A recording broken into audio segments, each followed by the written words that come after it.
website that on April 13, 2005, it ushered in the new order of things. What does it mean, Pastor?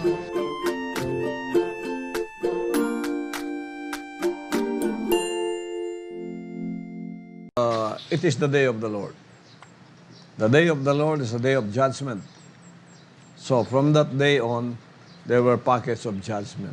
And that was also the beginning of the establishment of the kingdom of heaven here on earth, where he is going to be the king of his new creation.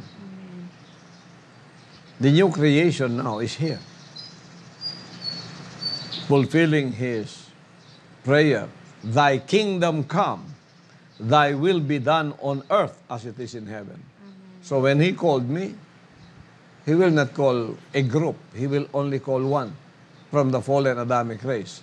As sin and disobedience came by the disobedience of one, which was our first Adam, and all of us became sinners, and also by the obedience of one from the fallen Adamic race, shall all be made righteous, becoming sons and daughters. So everybody that listens to me, as I won over the matrix of sin, which is the lust of the flesh, lust of the eyes, and pride of life, in this mountain, defeating Lucifer, the devil, coming out from that matrix of sin and deception, I was called, use my freedom of choice to follow the Father's will, as my first parent Adam used his freedom of choice to follow and disobey God, and using his own will, becoming a God to himself, replacing God, and God's will is nowhere to be found. In the same manner in this mountain, that plan continued.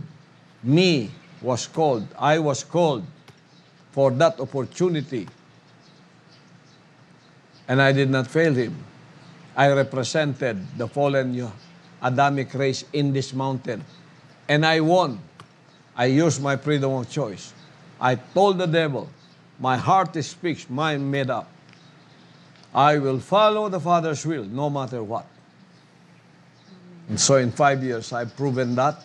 I went through the baptism of water and fire and came out an overcomer, fulfilling in my life Revelation 21:7. He that overcometh, any one of us from the fallen Adamic race. And you in the churches were given the first chance to do that. Shall inherit all things, and I'll be his God, and he shall be my son. Now, the new creation is here. The kingdom is here. His will is being done, beginning with me and so many other sons and daughters in all the world. So there are KLCs all over the world. Those are KLCs where born again in the spirit of obedience to the Father's will are found. When he sent me, he said, I'll send you into all the world. You will be my standard of judgment and salvation for humanity. I have many children. You don't know them, they don't know you. But when they hear your voice, they will follow it, because my sheep know my voice. So now, the new creation is here. This is the new order of things, where his will is not only subjective, it is the object of our adoration. It is now the object of our devotion. It is now the object of our life. It has become our lifestyle. The will of God has become the law that is written in our hearts and in our minds. And this is how we live. And when you do that, fruits of the Spirit are in you. There is no law against that. There is no law against peace, against love, against joy, against kindness, against goodness, against meekness, against long-suffering, against faith. There is no human law that will contradict that. And now we are living in a government of a higher world. And these are the laws that we follow. Written in our hearts and spirit are the spiritual laws given by Jesus Christ as a covenant, as an agreement between God and humanity that from now on, His will be done here on earth. It's always man's will that is done.